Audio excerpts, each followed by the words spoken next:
Hey everybody, welcome. My name is Kurt, aka the Vitruvian Gamer, and I'm here with a new episode of First PlaYte, a segment where I talk about a game that I played for the first time. So, very important, as I always say before this kind of segments, this is a first impression, so it's not a complete full-fledged review because there is a lot that I don't know and I might change opinion after a couple of plays. So that's very important to know. So without further ado, let's meet the game of this time.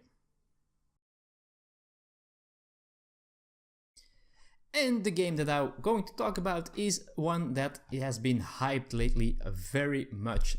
Oh my god. So I almost bought it, I think a couple of months ago, and I decided no, I'm not going to buy it. It looks the same and the idea looks like the same as the game called The Game, where you have some piles, and two piles you want to have numbers going up from 1 to 100, and the other you want to go from 100 to 1 downwards. And now there is this game called The Mind. Now this is a Dutch version, but the title is still the same. It's a game by Wolfgang Warsch.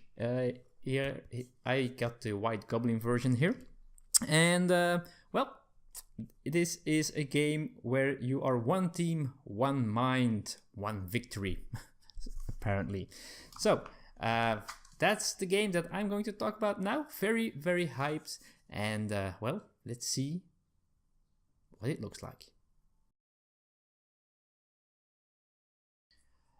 Okay, so this is approximately what comes into the game. Well, with some more cards here, some more numbered cards. So 100 cards going from 1 to 100. Very simple like that. Some life cards, some throwing star cards, level cards, and the box, of course. What else? And very small rules, booklet, paper stuff. So there's not that many rules about this. The quality of the components are okay. Very well, I think lit and finished cards, which is pretty cool. So they're pretty cool. One thing that I'm already start to notice, I think, is that these are black bordered cards, and it could happen very fast that you get damage here. So this is a cheap game, so I don't think I'm going to sleeve these, but you might want to consider sleeving these cards, just well because you don't want to know which card has what damage on it, because that of course is not the intention of the game. And well, to know what the intentions of the game, let's go to the next part.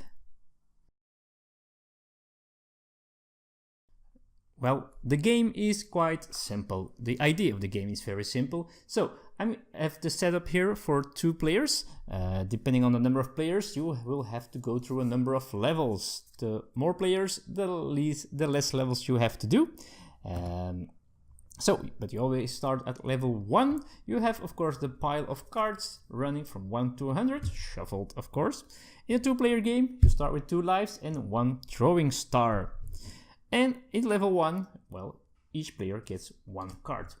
Now, if we were in level 2, then each player gets 2 cards, and so on until maybe if you reach level 12 in the 2-player game, each player gets 12 cards. All right. So after you get your cards, you can look at them, and then players are going to stare at each other and trying to, without saying a word, without giving any clues with facial expressions or whatever, you have to guess either you or the other player has the lowest card in their hand. So I've got a 66 in this example. I have no clue what this card is. Now 66, there's a big chance, but we might be staring at each other, and my colleague, my co-worker there, might have a high number as well and keep staring to me as well. So let's see. I wait until my partner plays a card. 75.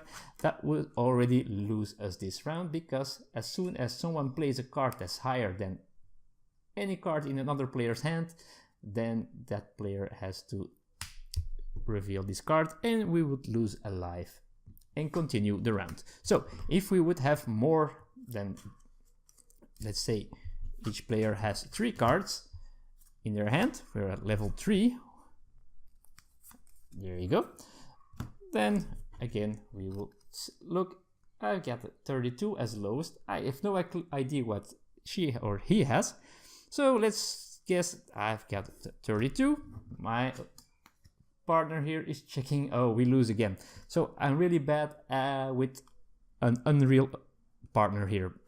But if you manage to play all your cards, then you go to the next level. Sometimes finishing a level gives you bonuses like more lives or more throwing stars.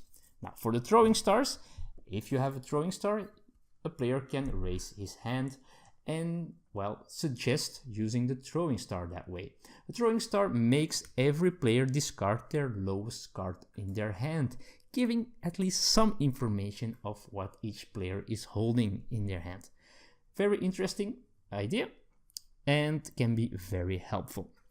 Now you keep playing until either you lose all of your life, then you lose of course, and well, you remember how far you got, or until you finished the highest level that you are trying to beat, level 12 in a 2-player game.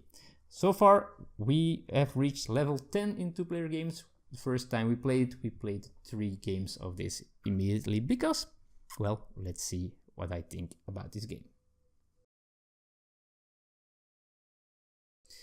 Okay, so will I meet the mind again? Was this love at first sight, or, well, was this the worst date ever? Now, I already hinted a little bit at the end of my explanation that this is an interesting game, and we immediately played 3 games of this, and that has its reason.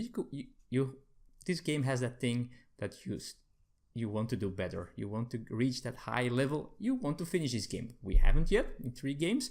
First game I think we lost at level 3, which was really sad, but then we played another game and then we got pretty far.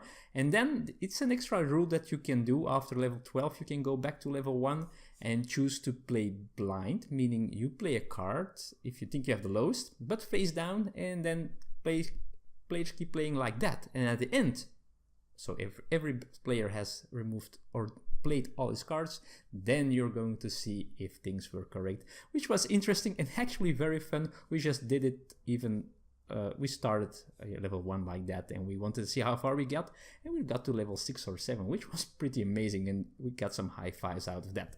Pretty cool. So only played it 2-player, that's very important. I'm really curious to play this with more players. I have some friends who really like the game as well, the game, and I'm looking forward to see what they think of this game. Now, what do I feel about this game? Will this continue to be interesting? Maybe not. If people know each other or play this a lot with each other, this might be something very easy because people start to know each other, and even without saying a word, will start to realize what a silence means. So, which is apparently what they try to do with this game. Besides that, quality is okay. Great cards, linen finished. The artwork again, well, it's not a lot going on here. The level cards, I have no idea why they have all these rabbits, ballerina, ninja, samurai one. It's a little bit strange, but well, it does its job. It's very simple components. That's all you need. So what in the end do I think? Well, I think, of course, after this first played, let's do this again. Let's go on a date again. I want to play this more. I don't mind. This is a nice game to bring along to friends, to put into your bag and take with you. It's a very small footprint, very small box. Pretty cool. So the mind, is it worth its hype? Probably not, but I can understand that people, the first plays that they do about of this game are really excited because it is fun. It is really fun, and you really get some cool cooperative game out of this with silence. Pretty cool. So I will play this again, and well, thank you for watching this first PlaYte. I hope you liked it. If you have played this game, The Mind, also let me know in the comments below what you think or thought about the game. Is it overhyped? Do you think it really is bad? What is your thought about this game? Let me know. Thank you again for watching, and I see you all in the future. Bye bye.